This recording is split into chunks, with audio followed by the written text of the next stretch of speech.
Say that all again. All right, so this is the very first Boy Scout mess kit that was produced by the BSA Okay. in the teens. And you open it up. In the 19 teens. Okay. Right, so it's over 100 years old. All right, so let's see this. So it opens. By the way, you carry it on your belt. There's a way to do it.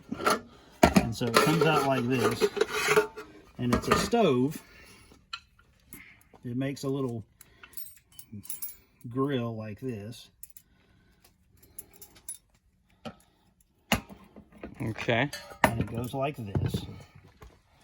If I can figure out how to get all the things down. Yep, it goes like this. And you stick it in the ground like that. And you build your fire under it. And then you have your pot. That's kind of an awkward shape for a pot, but... And then you have this, but this is the part that's always missing in the... This guy right here, the handle. Right.